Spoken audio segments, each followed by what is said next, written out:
Passei 6 meses organizando aquela festa. 6 meses juntando dinheiro, ligando para fornecedores, escolhendo cada detalhe. A festa de noivado da Júlia tinha que ser perfeita. Ela era minha única neta. E eu queria que ela tivesse uma festa bonita, do jeito que ela merecia. Economizei em tudo para conseguir pagar.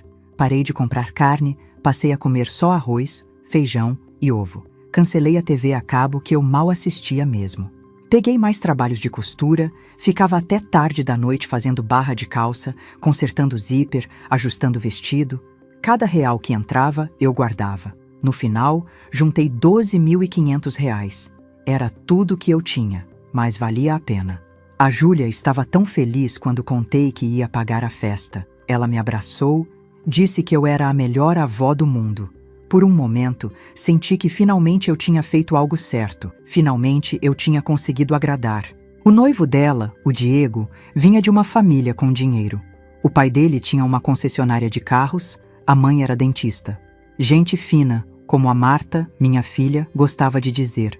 Eu sabia que eles tinham um padrão diferente do nosso. Por isso eu quis fazer tudo certinho, para que a Júlia não passasse vergonha. Mas, antes de continuarmos com essa história, eu peço gentilmente que você se inscreva no canal, curta o vídeo e me diga de qual cidade você está me ouvindo. Me encantaria saber aonde está chegando as nossas histórias. Contratei um buffet bom, não o mais caro, mas um que fizesse comida de qualidade. Escolhi um salão bonito, com decoração inclusa. Mandei fazer convites impressos, daqueles com papel grosso e letras douradas. Cada detalhe foi pensado para que ficasse elegante. Na semana da festa, fui até o shopping comprar uma roupa nova. Entrei em 3 lojas diferentes. Experimentei vários vestidos, mas quando via o preço, desistia. No final, acabei usando o vestido azul claro que eu tinha comprado há 5 anos para o casamento da prima da Marta. Era um vestido simples, meio desbotado, mas estava limpo e passado.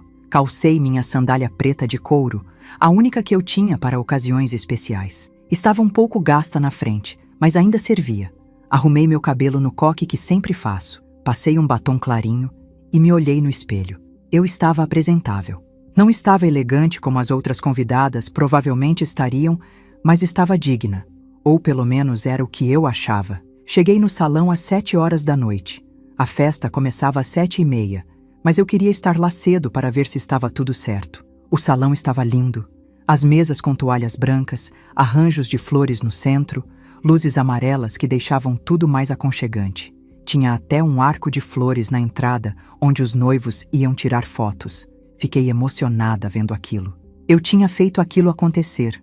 Com meu trabalho, com minhas mãos calejadas de tanto costurar, eu tinha dado aquela festa para minha neta. Os convidados começaram a chegar. Vinham bem vestidos, as mulheres com vestidos longos, salto alto, joias. Os homens de terno e gravata. Eu cumprimentava quem passava por mim, mas a maioria nem me olhava direito. Eram amigos do Diego e da família dele, gente que eu não conhecia.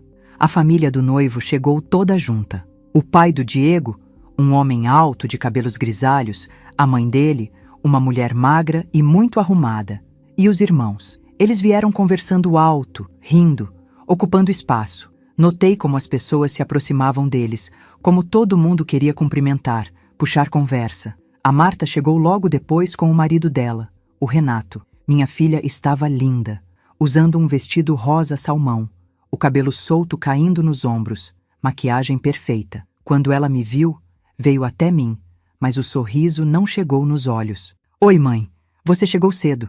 Cheguei. Queria ver se estava tudo certo. Ela olhou ao redor, fazendo uma cara que eu não soube interpretar. Está bonito. O buffet conseguiu fazer o que pedimos? Conseguiu. Está tudo conforme combinamos. O Renato me deu um abraço rápido e foi cumprimentar outras pessoas. A Marta ficou comigo mais alguns segundos, mas eu via que ela estava ansiosa, querendo circular, falar com os outros convidados. Mãe, vou ali cumprimentar a família do Diego, depois a gente conversa. E ela foi. Fiquei sozinha perto da entrada, observando as pessoas chegarem. Me senti um pouco deslocada, mas tentei não ligar. Afinal, eu estava ali pela Júlia, não por mim. Quando os noivos chegaram, todo mundo aplaudiu. A Júlia estava radiante, usando um vestido branco curto, o cabelo preso num penteado elaborado. O Diego, ao lado dela, de terno azul marinho, sorrindo para todos. Eles pararam no arco de flores para tirar fotos. O fotógrafo não parava de clicar. Esperei eles terminarem de tirar as fotos oficiais. Então me aproximei, com o presente que eu tinha trazido. Era uma caixa embrulhada em papel dourado, com um laço branco. Dentro tinha um envelope. Júlia, minha linda. Chamei ela sorrindo. Ela virou e me viu. Por uma fração de segundo, vi algo passar pelo rosto dela. Não era felicidade. Era outra coisa. Constrangimento? Mas foi tão rápido que achei que tinha imaginado. Oi, vó. Ela veio até mim, mas não me abraçou. Ficou a uma distância, como se não quisesse amassar o vestido. Você está linda, minha filha. Esse vestido ficou perfeito em você. Obrigada. A voz dela saiu seca. Estendi a caixa. Trouxe um presente para vocês. Ela olhou para a caixa, mas não pegou. Olhou ao redor, como se verificasse quem estava vendo. A família do Diego estava logo ali, conversando com outras pessoas, mas alguns olhavam na nossa direção. Vó, deixe esse presente ali na mesa dos presentes. Ela apontou para uma mesa no canto do salão. Mas eu queria te dar pessoalmente. Eu sei, mas é melhor deixar na mesa. Depois eu pego. Algo no tom dela me incomodou, mas eu tentei ignorar. Ela estava nervosa. Era dia dela. Muita gente olhando. Era compreensível. Comecei a caminhar em direção à mesa dos presentes, mas mudei de ideia. Me virei de novo para a Júlia. Deixa eu pelo menos tirar uma foto com você. Ela abriu a boca para responder, mas nesse momento, a mãe do Diego se aproximou. Júlia, querida, vem cá.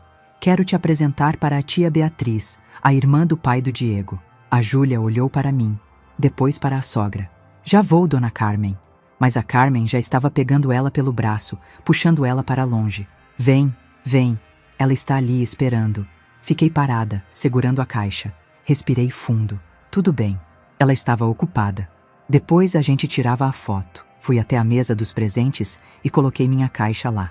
Tinha outras caixas maiores, embrulhos mais elaborados, algumas até com cartões bonitos pregados. A minha caixa parecia simples perto das outras.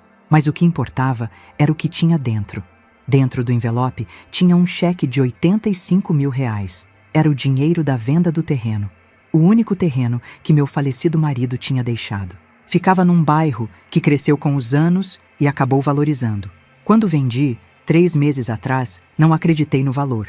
R$85 mil. Era mais dinheiro do que eu tinha visto na vida inteira junto. A princípio, pensei em guardar para minha velhice. Para alguma emergência, algum problema de saúde.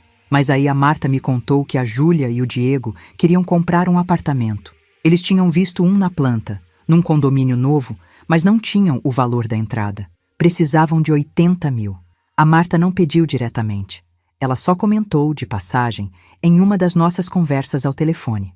É uma pena, o apartamento é perfeito para eles, mas eles não têm a entrada. Vão ter que esperar mais uns anos. E alguma coisa dentro de mim disse: eu posso ajudar. Eu tenho esse dinheiro. Se eu der para eles, a Júlia vai ter um lar. Ela vai começar a vida dela com o pé direito. E talvez, só talvez, ela olhe para mim com orgulho em vez daquele olhar que eu não conseguia decifrar. Voltei para o salão. A festa tinha começado. As pessoas conversavam, riam, comiam os salgadinhos que os garçons passavam em bandejas. Tentei me misturar, puxar conversa com alguns convidados, mas era difícil.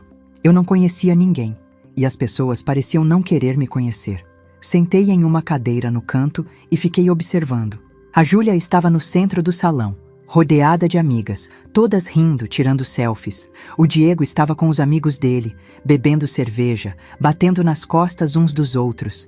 A Marta circulava entre os grupos, sempre sorrindo, sempre falando. Ela era boa nisso, sempre foi. Fiquei ali sentada por quase 1 hora.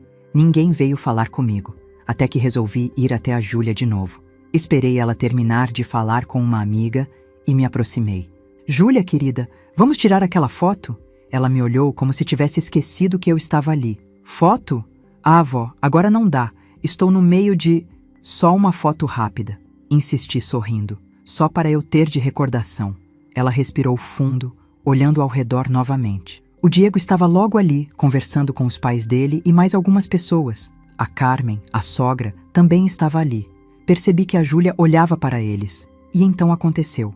A Júlia se virou para mim, o rosto mudando completamente. Os olhos que antes estavam ansiosos ficaram duros. A boca se apertou. Vó, eu vou te pedir uma coisa. A voz dela saiu baixa, mas firme. Vai embora. Fiquei sem entender. Como? Vai embora agora. Ela repetiu mais alto dessa vez. Algumas pessoas ao redor pararam de conversar. Começaram a olhar para nós. Júlia, eu não entendi. Eu fiz alguma coisa? Você fez sim. Você apareceu aqui com essa roupa ridícula, com esse sapato velho, parecendo... Ela parou, respirou e então gritou. Vá embora agora. Tenho vergonha de você. O salão inteiro ficou em silêncio. 70 pessoas pararam o que estavam fazendo e olharam para nós, para mim. Senti meu rosto queimar.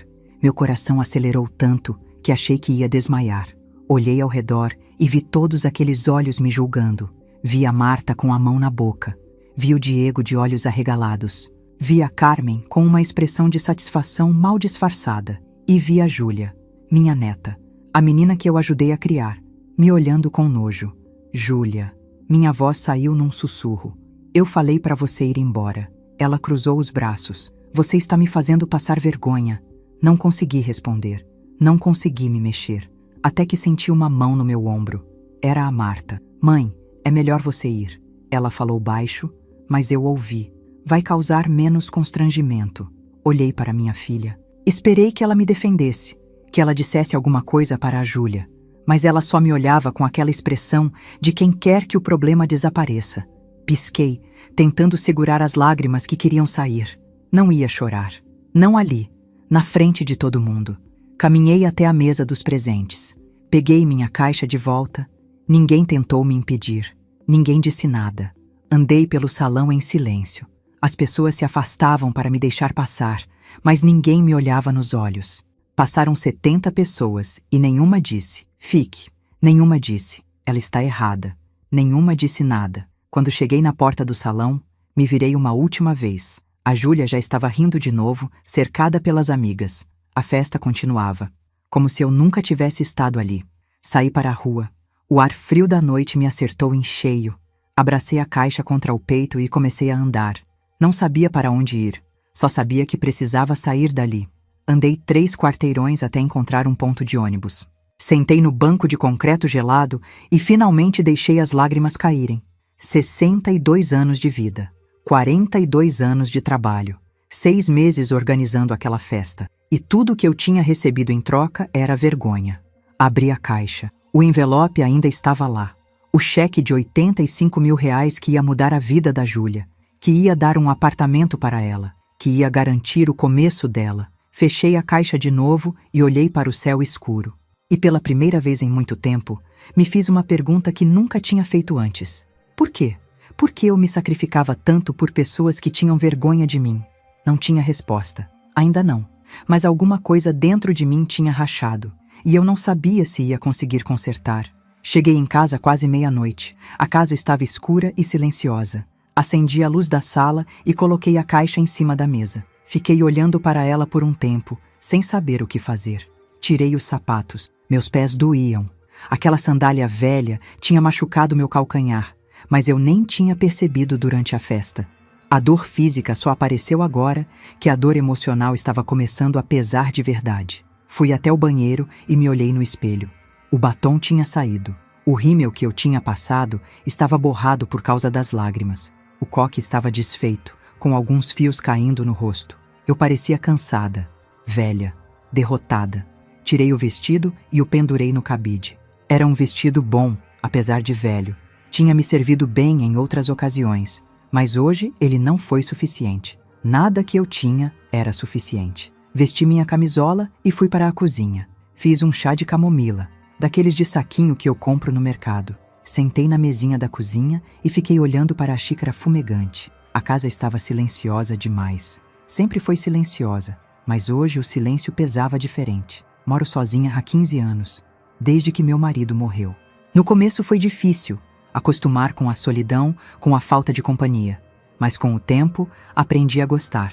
A casa era minha, do jeito que eu queria. Ninguém para reclamar da comida, ninguém para fazer bagunça. Eu tinha minha rotina, meu canto, minha paz. Mas naquela noite, a solidão doía. Peguei o celular e olhei. Nenhuma mensagem. Nem da Júlia, nem da Marta. Nada. Como se eu realmente não existisse. Pensei em ligar para a Marta. Pensei em mandar mensagem perguntando o que tinha acontecido, por que a Júlia tinha feito aquilo. Mas o que ia adiantar? Eu tinha visto o rosto da minha filha quando ela me disse para ir embora. Ela não tinha me defendido. Ela tinha ficado do lado da Júlia. Bebi o chá devagar, sentindo o líquido quente descendo pela garganta. Tentei organizar meus pensamentos, mas eles estavam bagunçados demais. Raiva, tristeza, humilhação, tudo misturado num nó que apertava meu peito. Como tinha chegado àquele ponto? Como tinha deixado as coisas chegarem àquele ponto? Comecei a lembrar, não só da festa, mas de outras coisas. Pequenas coisas que eu tinha ignorado ao longo dos anos. Sinais que eu não tinha querido ver. Lembrei da formatura da Júlia no ensino médio. Eu tinha ido, claro. Sentei lá no fundo do auditório, sozinha. A Marta estava sentada mais na frente com o Renato e alguns amigos deles. Depois da cerimônia, fui cumprimentar a Júlia. Ela me abraçou rápido, disse obrigada, e logo foi tirar foto com as amigas. Não me chamou para aparecer em nenhuma foto. Quando perguntei se podia tirar uma só com ela, ela disse que depois, que tinha muita gente querendo tirar foto. E o depois nunca chegou. Lembrei do aniversário de 18 anos da Júlia. A Marta fez uma festa na casa dela, convidou um monte de gente. Eu ofereci para ajudar, mas a Marta disse que não precisava, que ela já tinha contratado tudo. Fui na festa, levei um presente caro que comprei parcelado em 6 vezes no cartão. Fiquei lá algumas horas, sentada num canto, vendo todo mundo se divertir. Em determinado momento, ouvi a Júlia conversando com uma amiga. Elas estavam logo atrás de mim. Não sabiam que eu estava ali. A amiga perguntou: "Quem é aquela senhora ali?" E a Júlia respondeu: "Ah, é só a minha avó. Ela é meio esquisita, não liga para ela." Meio esquisita, não liga para ela. As palavras tinham doído na hora, mas eu engoli. Eu sempre engolia. Sempre achava uma desculpa. Ela é jovem. Ela não sabe o que fala. Ela está com as amigas, quer se exibir. Ela não quis dizer aquilo de verdade. Mas hoje tinha sido diferente. Hoje ela tinha dito na minha cara, na frente de 70 pessoas. Não tinha sido um comentário de lado, um descuido. Tinha sido proposital. Tinha sido cruel. Terminei o chá e lavei a xícara. Voltei para a sala e peguei a caixa de novo. Abri e tirei o envelope. O cheque estava ali, intacto. 85 mil reais. Um dinheiro que podia mudar minha vida. Que podia garantir minha velhice. Que podia me dar segurança. Mas eu tinha vendido o terreno pensando na Júlia. Pensando em dar para ela. Em ajudar ela a começar a vida. Por quê? Porque no fundo, muito no fundo, eu achava que se eu ajudasse, se eu desse, se eu me sacrificasse, elas iam me amar. Iam me respeitar. Iam me valorizar. Mas não adiantou. Nunca adiantou. Sentei no sofá e fiquei olhando para a parede. As lembranças continuaram vindo, uma atrás da outra, como se uma comporta tivesse se aberto dentro da minha cabeça. Lembrei de quando a Júlia tinha uns 12 anos. Ela precisava de um uniforme novo para a escola, um uniforme caro de uma escola particular. A Marta não tinha dinheiro naquele mês porque o Renato tinha tido problemas na empresa. Eu paguei o uniforme. Custou R$ 380, parcelei no cartão. Quando levei o uniforme para a Júlia, ela mal olhou para mim. Não disse obrigada. Pegou a sacola e saiu correndo para o quarto. Lembrei de quando a Marta e o Renato quiseram fazer uma viagem para a Disney. Tinham dinheiro para as passagens, mas não para os passeios e a hospedagem. Me pediram emprestado. Eu dei 5 mil reais. Nunca me pagaram de volta. Nunca mencionaram aquele dinheiro de novo. Lembrei de tantas outras vezes, tantos outros pedidos, tantos outros silêncios. Eu sempre pensei que era assim que mães faziam, que era assim que avós faziam. Se sacrificavam, davam, ajudavam, mesmo quando não tinham, mesmo quando doía. Porque era isso que família fazia, certo? Mas família também não respeitava? Família também não valorizava? Família também não defendia? O telefone tocou. Olhei para a tela. Era a Marta. Atendi. Alô, mãe? A voz dela estava cansada. Você chegou em casa? Cheguei. Silêncio do outro lado. Depois ela suspirou. Mãe, a Júlia não quis dizer aquilo. Ela estava nervosa. Tinha muita gente olhando. Foi o calor do momento. O calor do momento. Repeti as palavras, sentindo elas amargas na minha boca. Ela gritou na minha cara que tinha vergonha de mim, Marta, na frente de 70 pessoas. Eu sei, mas... E você não me defendeu. Você me pediu para ir embora. Outro silêncio, mais longo dessa vez. Mãe, eu estava tentando evitar mais constrangimento. Para todo mundo. Para mim ou para você. Não começa, mãe. Não começa o quê? A falar a verdade? Ouvi ela respirar fundo do outro lado. Mãe, você sabe como é. A família do Diego é... Eles são diferentes de nós. Eles têm um certo padrão. A Júlia só queria impressionar. E você apareceu com aquela roupa? Aquela roupa é a melhor que eu tenho, Marta. Eu não tenho dinheiro para comprar roupa cara, porque todo o dinheiro que eu tenho, eu dou para vocês. Ninguém pediu para você fazer isso. As palavras me acertaram como um tapa. Ninguém pediu. Como se eu tivesse feito tudo aquilo por minha própria vontade. Como se não tivessem implantado a ideia na minha cabeça, com comentários sutis, com suspiros de preocupação, com histórias de dificuldades. Você está certa. Falei, a voz saindo mais firme do que eu esperava. Ninguém pediu. Eu que fui boba de oferecer.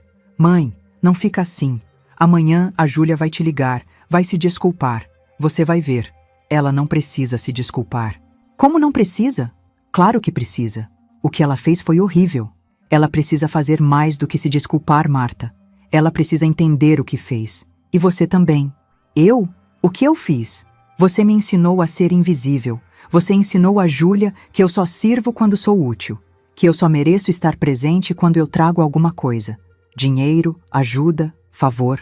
Mas que como pessoa, como mãe, como avó, eu não sou suficiente. Isso não é verdade. É sim. E você sabe que é. Ela ficou em silêncio. Ouvi vozes ao fundo. Provavelmente ainda estavam na festa. Mãe, eu tenho que desligar. A festa ainda não acabou. A gente conversa amanhã. Marta, antes de você desligar, eu preciso te falar uma coisa. O quê? Eu não vou dar o dinheiro para a Júlia. Silêncio. Um silêncio pesado, espesso. Que dinheiro? O dinheiro do terreno. Os 85 mil reais que estavam no envelope. Eu não vou dar para ela. Mãe, você não pode fazer isso. Ela está contando com esse dinheiro. O apartamento? Ela deveria ter pensado nisso antes de me humilhar. Você vai punir ela por causa de um erro? Não é punição, Marta. É consequência. E você mesma disse, ninguém pediu para eu dar o dinheiro. Então eu não vou dar. Mãe, pelo amor de Deus, você não pode fazer isso com a sua neta. Posso sim, e estou fazendo. Ouvi ela respirar pesado. Depois a voz ficou diferente, mais fria. Você vai se arrepender disso. Talvez, mas vai ser uma decisão minha. Pela primeira vez em muito tempo, vai ser uma decisão minha. Desliguei antes que ela pudesse responder. Meu coração batia forte no peito. Minhas mãos tremiam. Mas ao mesmo tempo senti algo estranho. Algo que eu não esperava sentir. Alívio. Deitei na cama, mas não consegui dormir. Fiquei olhando para o teto, revivendo a noite, revivendo todas as outras noites, todos os outros dias. 62 anos de vida, 42 anos trabalhando. E o que eu tinha para mostrar? Uma casa pequena, uma aposentadoria que mal pagava as contas e uma família que tinha vergonha de mim. Mas eu tinha o cheque. Eu tinha 85 mil reais. E pela primeira vez na vida, eu ia usar esse dinheiro para mim. Não sabia como ainda. Não sabia o quê. Mas sabia que algo tinha mudado dentro de mim naquela noite. Alguma coisa tinha quebrado. E talvez fosse isso que eu precisava. Quebrar para poder reconstruir. Quebrar para poder recomeçar. Às 3 da manhã, o celular tocou de novo. Era a Júlia. Olhei para o nome dela na tela. Pensei em atender. Pensei em ouvir o que ela tinha para dizer. Mas não atendi. Deixei tocar até cair na caixa postal. Ela ligou mais 3 vezes. Eu não atendi nenhuma. Quando o dia começou a clarear, levantei da cama. Não tinha dormido quase nada, mas estava estranhamente desperta. Fiz café, sentei na cozinha e peguei o envelope de novo. 85 mil reais. Minha independência, minha liberdade, minha escolha. Sorri. Um sorriso pequeno, mas real. E pela primeira vez em muito tempo, me senti esperançosa. Eu peço gentilmente que você se inscreva no canal, curta o vídeo e me diga de qual cidade você está me ouvindo. Dessa forma, você me motiva a continuar contando mais relatos para você. Acordei com o sol entrando pela janela do meu quarto. Tinha dormido mal, acordando várias vezes durante a noite. Cada vez que fechava os olhos, via o rosto da Júlia gritando comigo na frente de todo mundo. Via os olhares das pessoas, aquele silêncio constrangedor que tomou conta do salão quando ela me mandou embora. Fui até a cozinha e coloquei água para ferver. Minha casa é pequena, apenas 2 quartos, mas sempre foi meu refúgio. Comprei ela há 23 anos, quando ainda trabalhava na fábrica de roupas. Cada tijolo dessa casa foi pago com muito suor. Sentei na mesinha da cozinha com minha xícara de café e fiquei olhando para o quintal. As flores que plantei mês passado estavam bonitas, mas eu não conseguia sentir alegria nenhuma olhando para elas. Foi quando ouvi a campainha tocar. Eram 8h30 da manhã. Estranhei, porque ninguém me visita tão cedo. Quando abri o portão, levei um susto. Lá estava a Júlia e a Marta do lado dela. Minha filha tinha aquela cara que eu conhecia bem, aquela expressão de quem está nervosa e tentando controlar. A Júlia estava diferente da noite anterior. Os olhos inchados, o rosto pálido. Ela usava uma calça jeans e uma blusa simples, bem diferente do vestido caro que usava na festa. Assim que me viu, caiu de joelhos ali mesmo na calçada. "Vovó, por favor." A voz dela saiu trêmula. "Cadê o dinheiro do envelope?" Fiquei parada, olhando para as duas. Marta tinha os braços cruzados, mas eu via que ela também estava tensa. Não era preocupação com a filha, era outra coisa. Desespero. "Entrem." Falei baixo, porque os vizinhos já estavam começando a aparecer nas janelas. Dentro de casa, a Júlia continuou de pé perto da porta, como se estivesse com pressa. Marta sentou no sofá, mas na beirada, também sem se acomodar direito. Fui até a cozinha pegar água para elas, mas nenhuma quis. "Mãe, a gente precisa do dinheiro." A Marta foi direto ao ponto. "A Júlia disse que você levou um envelope ontem. A gente sabe que tinha dinheiro lá dentro." Sentei na minha poltrona, aquela que ganhei da minha vizinha Dona Célia quando ela se mudou. Olhei para a Júlia, esperando que ela falasse alguma coisa, mas ela só olhava para o chão. "Júlia." Chamei ela pelo nome. "Olha para mim." Ela levantou os olhos e eu vi lágrimas escorrendo. Mas não eram lágrimas de arrependimento. Eu conheço lágrimas de verdade. Essas eram lágrimas de desespero. "Vovó, eu preciso daquele dinheiro. É urgente. Urgente." Repeti a palavra, sentindo ela estranha na minha boca. "Ontem você disse que tinha vergonha de mim, na frente de 70 pessoas. Agora é urgente." Marta se levantou, impaciente. "Mãe, pelo amor de Deus, não é hora para isso. A Júlia errou. Ela sabe que errou, mas a gente está com um problema sério." "Que problema?" Perguntei, embora já estivesse imaginando.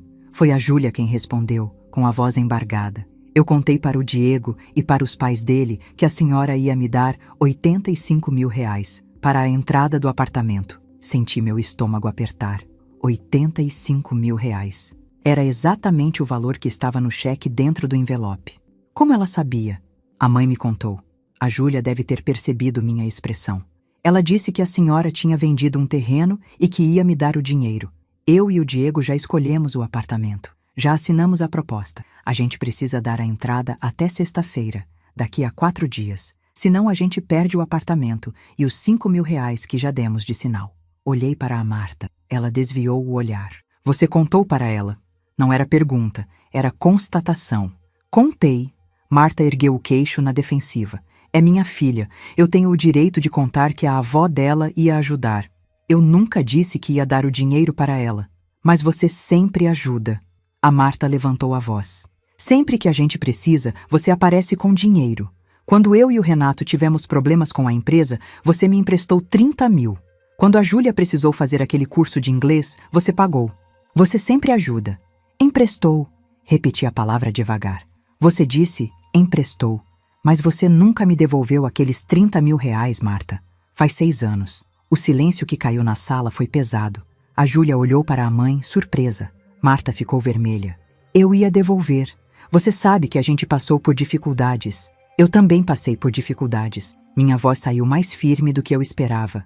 "Eu trabalhei como costureira 42 anos. Acordo às 5 da manhã até hoje para fazer uns bicos de costura aqui em casa, mas quando vocês precisam, eu sempre dou um jeito." "Então dá um jeito agora." A Júlia voltou a falar, a voz carregada de aflição. "Vovó, por favor, o Diego vai me deixar se eu não conseguir esse dinheiro. Os pais dele vão achar que eu menti, que eu sou uma farsante. Algo dentro de mim se revirou. Ela estava mais preocupada com o que os outros iam achar do que com o que tinha me feito. E o que você é, Júlia? Perguntei, sentindo uma raiva antiga subindo pela garganta. Você me humilhou ontem, na frente de todo mundo. Mandou eu ir embora. Disse que tinha vergonha de mim. Eu não queria. Ela começou a chorar mais forte. Foi o nervoso. A família do Diego é toda cheia de frescura. Eles ficam julgando tudo. Eu fiquei com medo. Medo de quê? De que eles vissem que sua avó é pobre?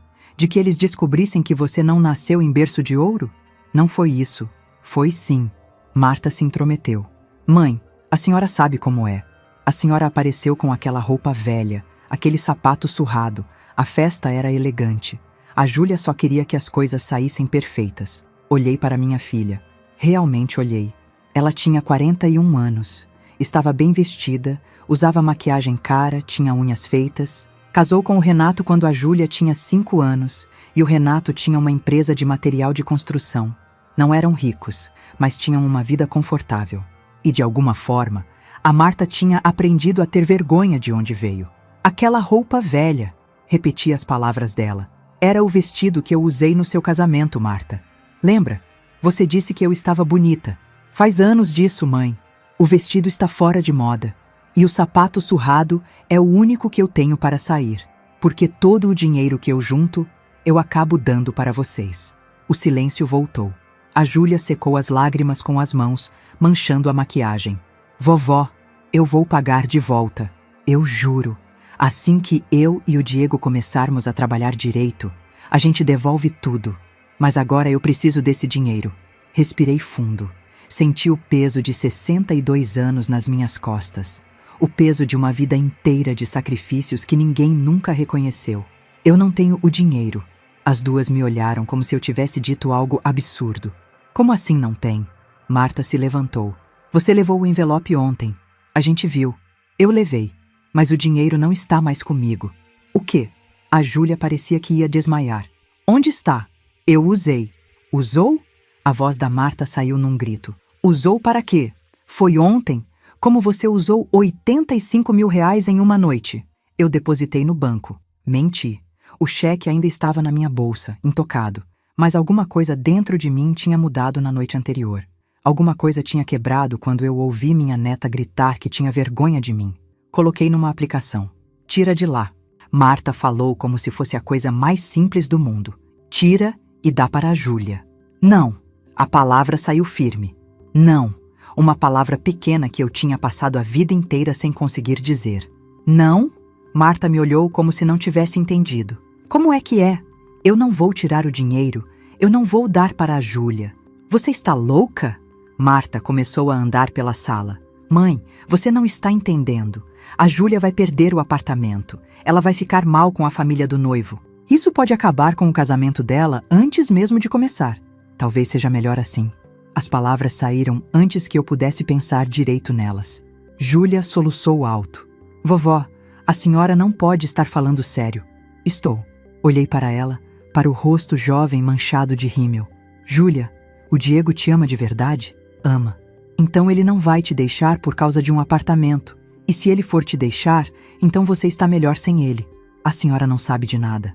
Júlia gritou, a educação finalmente desaparecendo. A senhora não sabe como é a minha vida, a pressão que eu tenho. Todo mundo espera que eu seja perfeita. E você acha que eu não tive pressão? Você acha que foi fácil criar a sua mãe sozinha? Você acha que foi fácil trabalhar 12 horas por dia para pagar escola, roupa, comida? Mas eu não pedi para nascer. Júlia retrucou. E eu vi de onde veio aquela frase. Era coisa que a Marta devia ter dito 1000 vezes. Não, você não pediu. Mas eu também não pedi para ser tratada como se eu fosse um problema. Como se eu fosse uma vergonha. Marta pegou a bolsa. Vamos embora, Júlia. Não adianta. Ela não vai ajudar. A Júlia me olhou mais uma vez. E eu esperei. Esperei que ela pedisse desculpas de verdade. Que ela dissesse que entendeu o mal que fez. Mas ela só disse, eu nunca vou esquecer isso, vovó. E eu respondi com uma calma que me surpreendeu. Eu também não, Júlia. Eu também não. Elas saíram batendo a porta. Fiquei sentada na minha poltrona, ouvindo o barulho do carro indo embora. Meu celular tocou 5 minutos depois. Era a Marta. Você vai se arrepender disso, mãe. E desligou. Peguei minha bolsa e tirei o envelope de dentro. O cheque ainda estava lá, intocado. R$ 85 mil. O terreno que meu falecido marido tinha deixado, vendido depois de 40 anos. Era tudo que eu tinha. E pela primeira vez na vida, eu ia usar esse dinheiro para mim. Mas eu ainda não sabia como. Só sabia que alguma coisa tinha mudado. E não tinha mais volta. Os 3 dias que se seguiram foram os mais estranhos da minha vida. Não porque algo de extraordinário tivesse acontecido, mas justamente pelo contrário. Pela primeira vez em muito tempo, ninguém precisava de mim. Ninguém ligava pedindo favor. Ninguém aparecia na minha porta com problemas. O telefone ficou mudo, como se eu tivesse deixado de existir. Na quinta-feira, fui até a padaria da Dona Neuza como sempre faço. Compro meu pão francês, tomo meu cafezinho no balcão, converso um pouco com quem está por lá. A Neuza me conhece há 15 anos, desde que abriu a padaria. Ela percebeu que eu estava diferente. Tudo bem com a senhora, Dona Odete? Sorri, mas não respondi. Como é que eu ia explicar que tinha negado dinheiro para minha própria neta? Que tinha mentido dizendo que já tinha usado o dinheiro quando o cheque ainda estava intacto dentro da minha carteira? Voltei para casa e fiquei sentada na varanda, olhando a rua. Moro num bairro antigo, daqueles onde todo mundo se conhece. Vi a Dona Marlene passando com as sacolas de feira, o seu José lavando o carro, a molecada voltando da escola. Vida normal. Mas a minha vida estava longe de normal. Peguei o cheque mais uma vez. R$ 85 mil. O número parecia irreal. Eu nunca tinha tido tanto dinheiro junto na vida.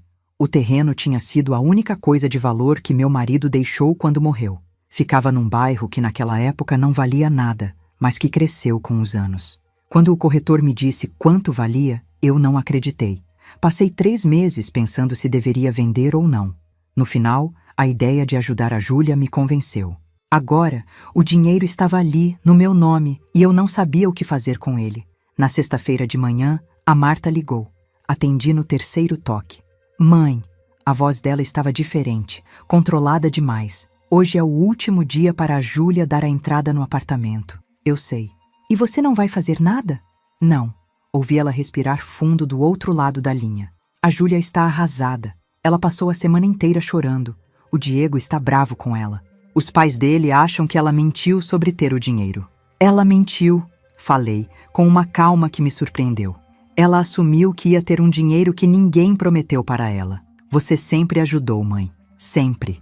Como é que ela ia imaginar que dessa vez seria diferente? A pergunta ficou no ar. E era uma boa pergunta. Como é que ela ia imaginar? Eu tinha criado esse padrão. Toda vez que alguém precisava, eu aparecia com dinheiro.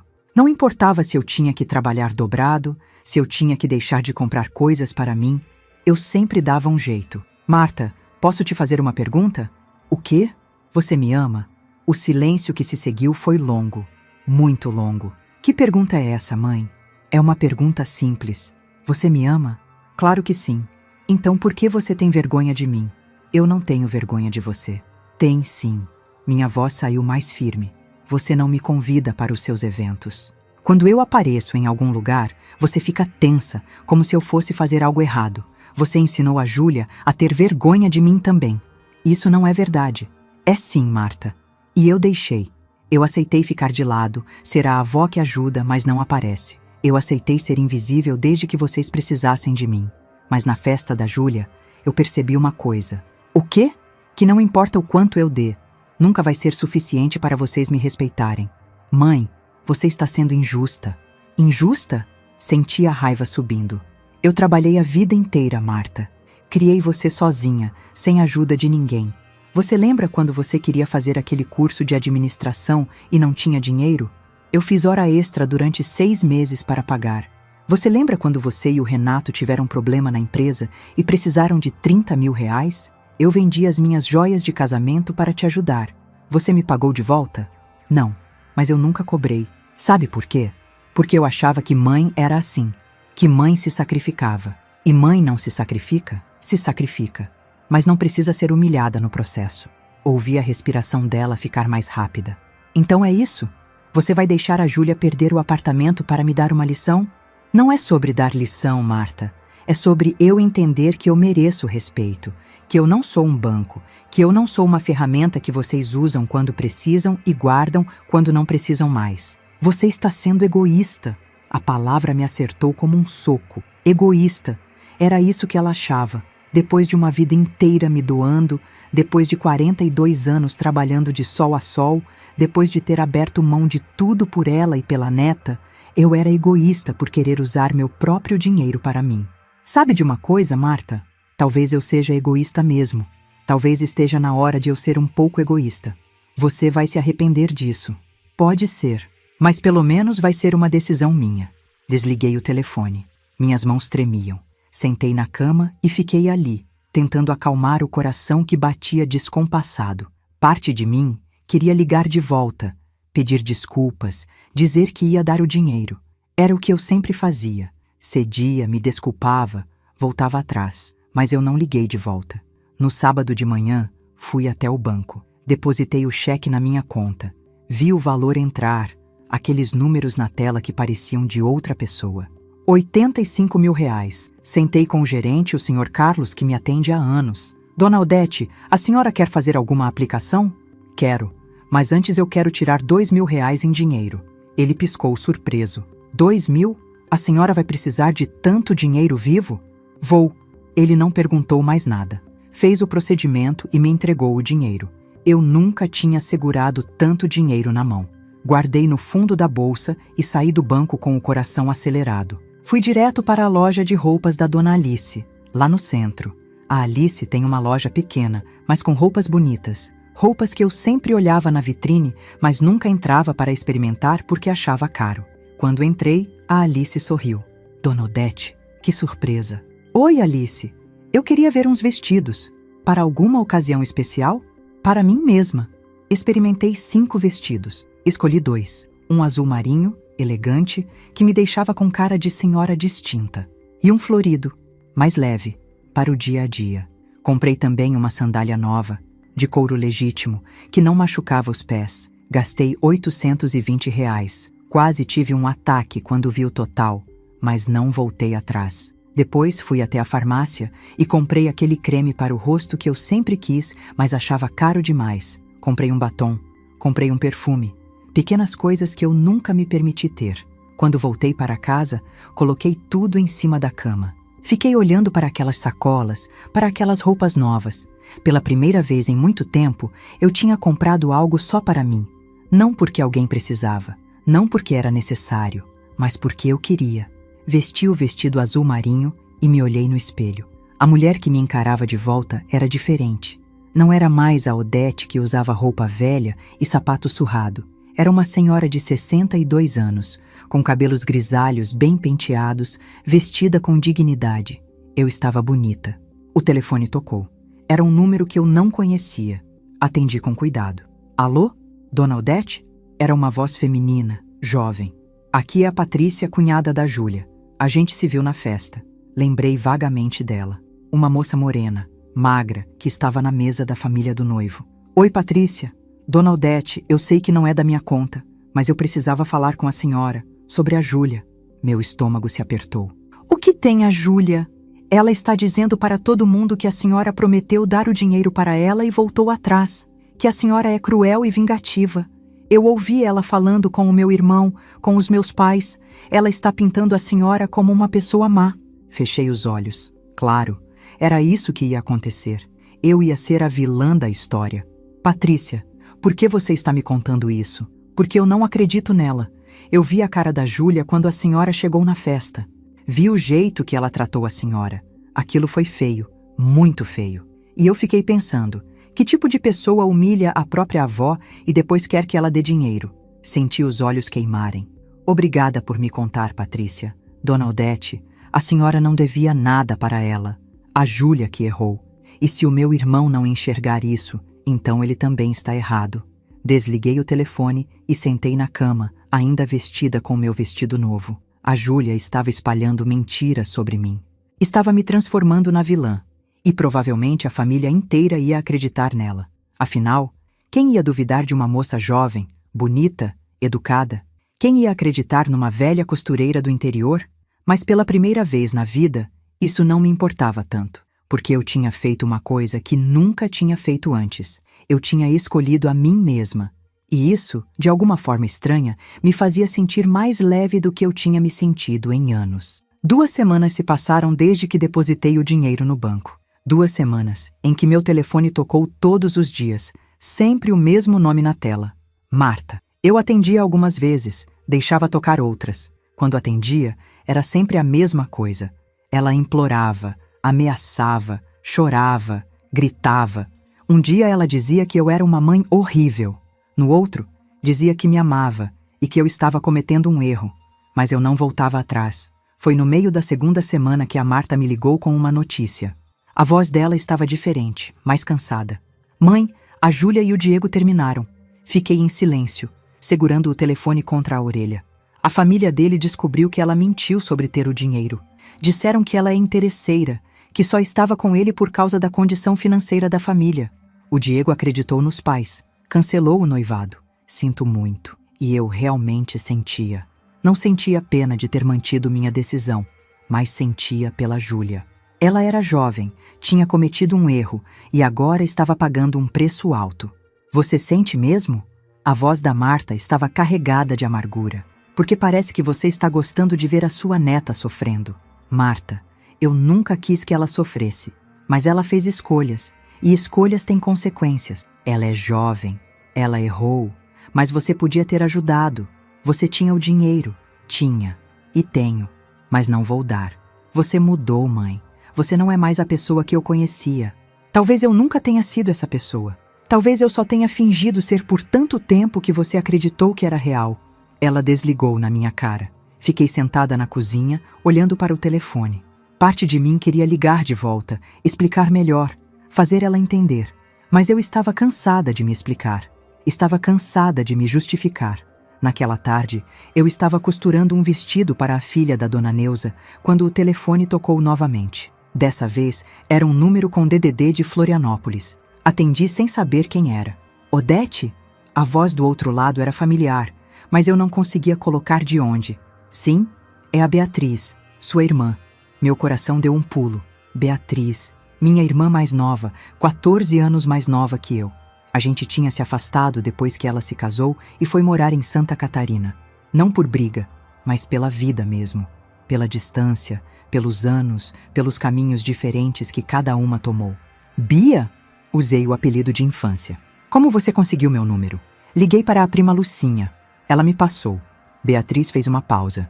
Odete, eu soube do que aconteceu. Com a Júlia. Fechei os olhos. Claro, a notícia tinha se espalhado pela família. E você ligou para me dizer que eu sou uma pessoa horrível? Não. A voz dela saiu firme.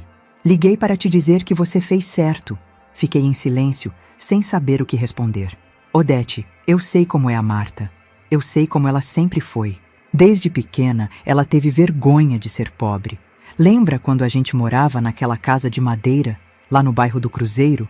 A Marta tinha 8 ou 9 anos e já não queria que as amiguinhas da escola fossem lá. Ela tinha vergonha. Eu sempre achei que fosse coisa de criança. Não foi. Ela cresceu e continuou com vergonha. Quando ela casou com o Renato e começou a ter uma vida melhor, ela quis esquecer de onde veio. E você sempre foi a lembrança viva disso. As palavras da Beatriz me acertaram em cheio. Era verdade. Eu era a prova de que a Marta veio de baixo, de que ela não nasceu naquela vida confortável que tinha agora. Bia, por que você está me ligando? Porque eu queria te fazer um convite. Vem morar comigo. O quê? Vem morar comigo, aqui em Florianópolis. Eu tenho uma casa com 3 quartos. É só eu e o Augusto, meu marido. Os meninos já cresceram, casaram, foram embora. A gente tem espaço de sobra. Bia, eu não posso simplesmente largar tudo e ir embora. Por que não? O que te prende aí? A Marta que não te respeita? A Júlia que tem vergonha de você? O quê? Olhei ao redor da minha casa. As paredes que eu conhecia de cor, os móveis velhos, a rotina que se repetia dia após dia. O que me prendia ali? A verdade era nada. Nada me prendia. Bia, eu preciso pensar. Pensa, mas pensa rápido, porque a vida está passando, Odete, e você merece viver um pouco para você. Quando desliguei, fiquei sentada na cadeira da costura por muito tempo. Florianópolis. Eu nunca tinha morado em outro lugar. Nasci e cresci aqui, casei aqui, criei minha filha aqui. Essa cidade era tudo o que eu conhecia, mas talvez fosse exatamente por isso que eu precisava ir. Nos dias seguintes, comecei a pensar seriamente na proposta da Beatriz. Liguei para ela algumas vezes, fiz perguntas sobre a cidade, sobre a casa, sobre como seria morar lá. Ela me mandou fotos pelo WhatsApp. Uma casa bonita, simples, mas aconchegante, com um quintal cheio de plantas. O quarto que seria meu tinha uma janela grande que dava para um jardim. Você pode fazer o que quiser com o quarto, a Beatriz me disse em uma das ligações. Pode colocar sua máquina de costura, pode fazer um ateliê pequeno. Tem uma moça aqui perto que dá aulas de costura criativa. Você ia adorar. Costura criativa. Eu sempre quis fazer algo além de consertar roupas e fazer bainhas. Sempre quis criar, experimentar, fazer peças bonitas. Mas nunca tive tempo. Nunca tive dinheiro. Sempre estava correndo para pagar conta, para ajudar alguém, para dar um jeito em alguma coisa. Foi no meio da 3ª semana que eu tomei a decisão. Estava sozinha em casa de noite quando liguei para a Beatriz. Bia, eu aceito, eu vou. Ouvi ela gritar de alegria do outro lado da linha. Sério? Você vem mesmo? Vou, mas preciso arrumar as coisas aqui primeiro. Vender alguns móveis, resolver umas pendências. Você vai vender a casa? Pensei por um momento. A casa era minha, paga com meu trabalho. Tinha valor sentimental, mas também era uma âncora me prendendo ao passado. Vou alugar, pelo menos no começo. Aí eu vejo o que faço. Nos dias que se seguiram, foi tudo muito rápido. Coloquei anúncio da casa para alugar. Apareceu um casal jovem que adorou o lugar e topou alugar pelo valor que pedi. Vendi alguns móveis velhos, guardei o que tinha valor afetivo em caixas, liguei para a dona Neuza e contei que ia embora. Ela ficou triste, mas disse que entendia. A senhora merece ser feliz, dona Odete. Vai com Deus. Não contei para a Marta. Não imediatamente. Eu sabia que se contasse, ela ia tentar me impedir. Ia dizer que eu estava abandonando a família, que eu era egoísta, que eu ia me arrepender.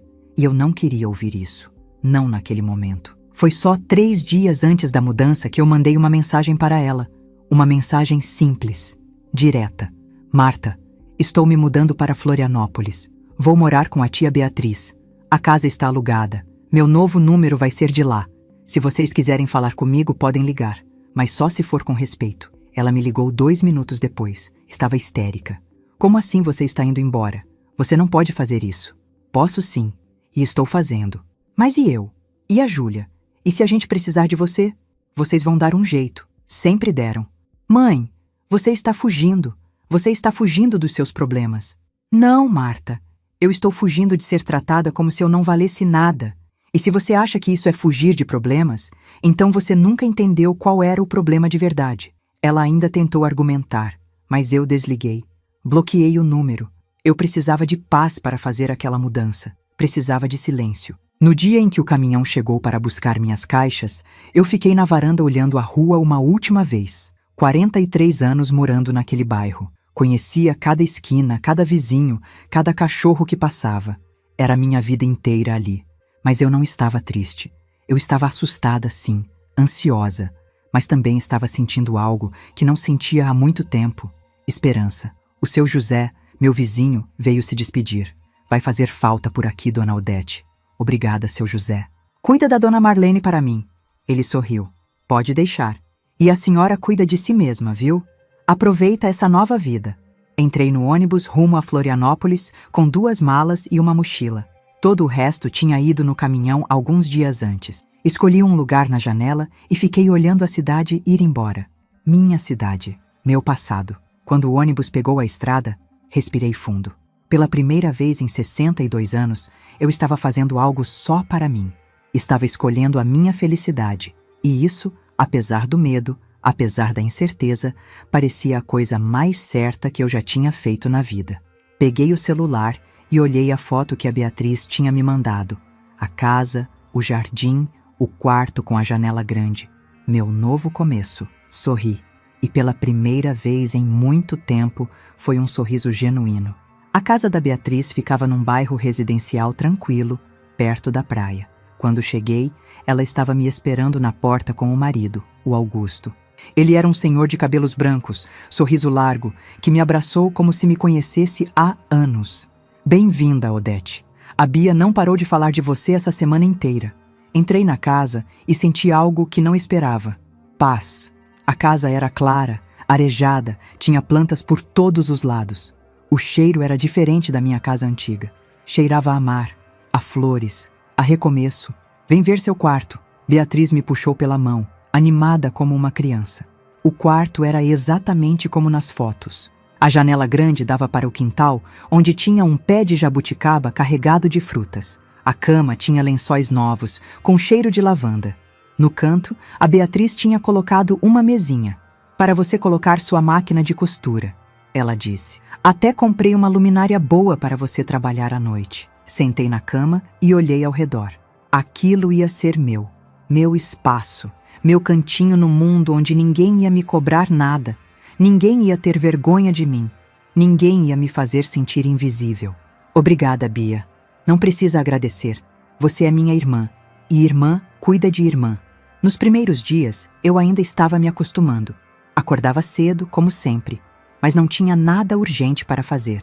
Não tinha conta vencida, não tinha ninguém ligando pedindo ajuda, não tinha trabalho de costura acumulado. Era estranho. Eu não sabia o que fazer com tanto tempo livre. Foi a Beatriz quem me deu um empurrão. No terceiro dia, ela me levou até a casa da Lúcia, a moça que dava aulas de costura criativa. Lúcia era uma senhora de uns 50 anos, magra, cheia de energia. A casa dela era um ateliê. Tinha tecidos por todo lado, máquinas de costura, manequins, peças penduradas nas paredes. Você costura há quanto tempo? Ela me perguntou. 42 anos. 42 anos. Lúcia sorriu. Então você sabe muito mais do que eu. Mas aposto que nunca fez uma peça de roupa do zero, né? Só consertos e ajustes. Acertou. Então vem. Vou te ensinar a criar. Comecei a frequentar o ateliê da Lúcia 3 vezes por semana. Ela me ensinou a fazer moldes, a escolher tecidos, a pensar nas roupas não só como função, mas como arte. Pela primeira vez na vida, eu estava costurando algo bonito, só porque era bonito. Não porque alguém precisava, não porque ia me pagar, mas porque eu queria. Fiz um vestido roxo com detalhes bordados. Levei 2 semanas. Quando terminei e vesti, me olhei no espelho e quase não me reconheci. Era um vestido elegante, bem feito, do tipo que eu sempre admirava nas lojas, mas nunca comprava. Você tem talento, Odete, a Lúcia disse quando viu o vestido pronto. Devia vender suas peças. Eu? Vender? Por que não? Tem uma feira de artesanato aqui perto que acontece todo sábado. Você podia montar uma barraquinha, vender umas peças, ganhar um dinheirinho. A ideia parecia absurda, mas ao mesmo tempo me empolgava. Nunca tinha trabalhado para mim mesma. Sempre trabalhei para pagar conta, para ajudar alguém. E se eu trabalhasse só porque gostava? E se eu vendesse minhas peças e usasse o dinheiro para mim? Comecei devagar. Fiz alguns vestidos, 2 saias, 3 blusas. Levei para a feira no sábado seguinte. Montei minha barraquinha com as mãos tremendo de nervoso. Será que alguém ia comprar? Será que minhas peças eram boas o suficiente? Vendi tudo em 3 horas. Uma senhora comprou 2 vestidos para ela e pediu meu contato para encomendar mais. Uma moça jovem comprou a blusa bordada e disse que era a coisa mais bonita que ela tinha visto. Um casal comprou uma saia para dar de presente para a filha. Quando voltei para casa naquele dia, contei o dinheiro. R$ 320. Não era muito, mas era meu. Ganho com meu trabalho, com minha arte, e ninguém ia me pedir esse dinheiro. Ninguém ia aparecer dizendo que estava precisando. Os meses foram passando. Eu estava me acostumando com minha nova vida.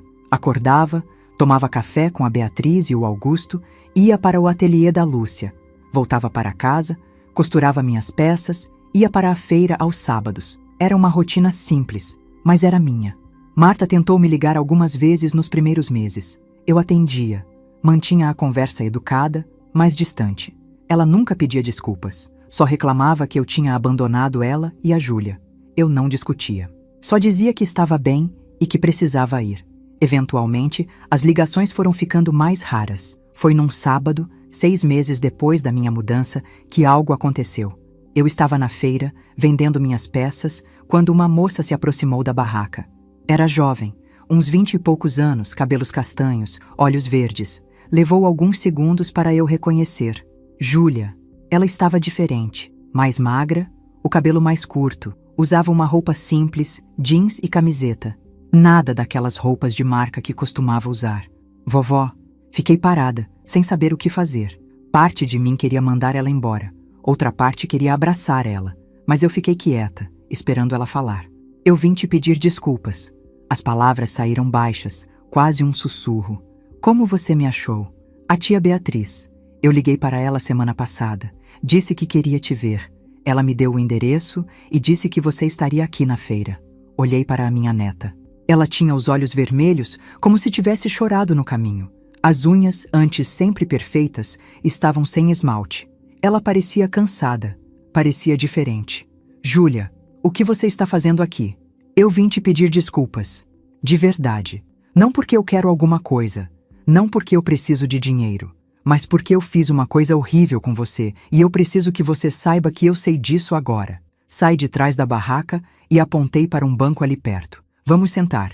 Sentamos lado a lado, em silêncio por alguns segundos. Depois, ela começou a falar.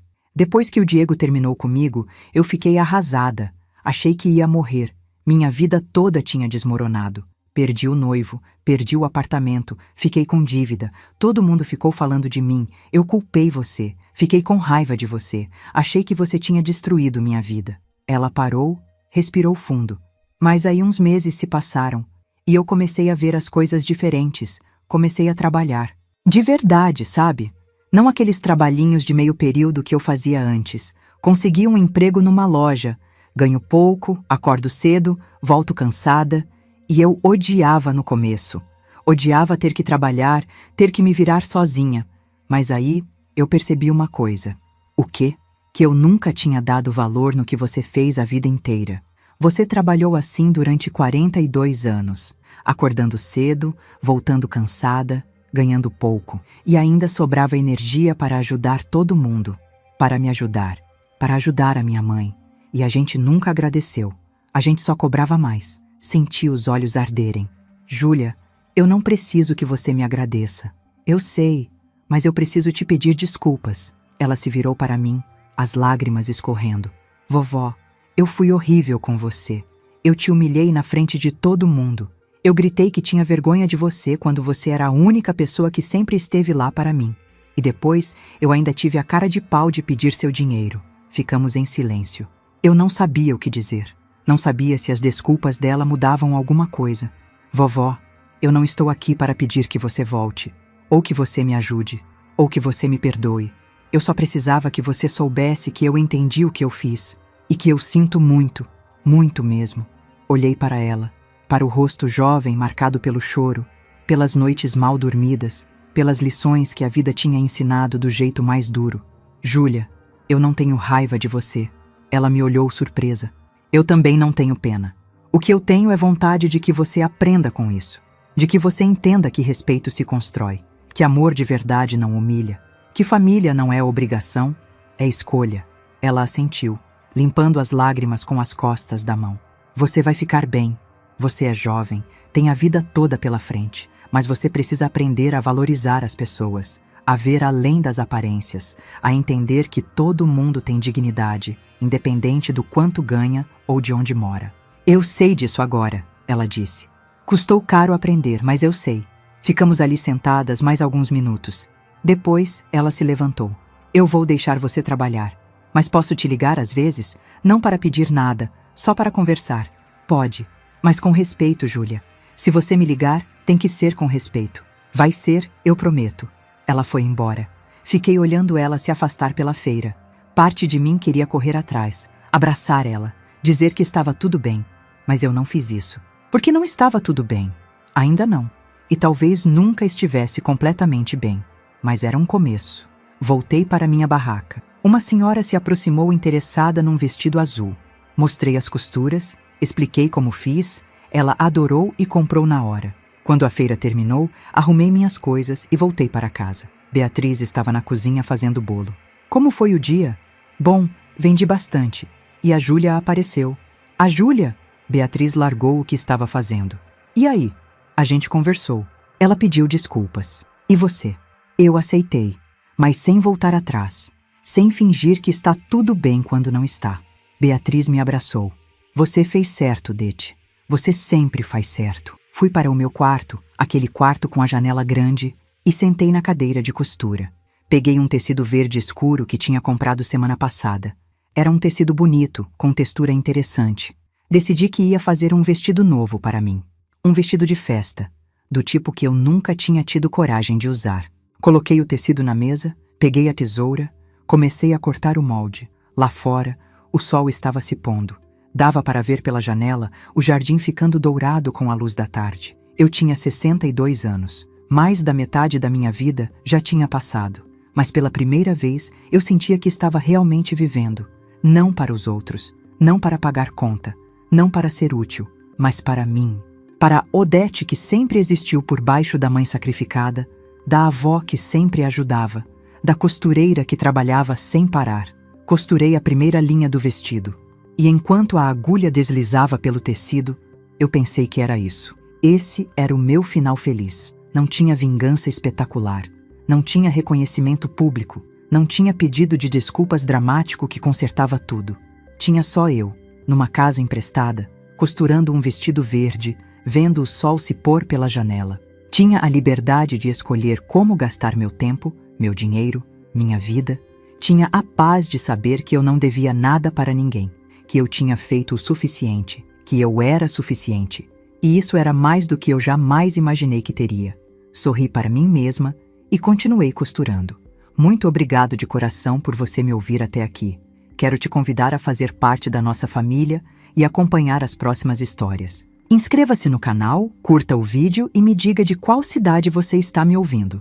Transparência sobre o conteúdo. Os vídeos apresentam narrativas 100% fictícias, criadas somente para fins de entretenimento, reflexão moral e educacional, com o objetivo de transmitir lições de vida, valores humanos e familiares. Trata-se de uma produção original da equipe humanizada. Todos os nomes, personagens, lugares, eventos e conflitos são fictícios, e qualquer semelhança com pessoas ou fatos reais é mera coincidência. O material visual consiste em dramatizações ilustrativas. Este conteúdo não constitui aconselhamento jurídico, financeiro, psicológico ou profissional. As ações mostradas fazem parte apenas da narrativa. Recursos de inteligência artificial são utilizados somente como apoio na criação de elementos visuais e sonoros. Todo o processo criativo é feito manualmente.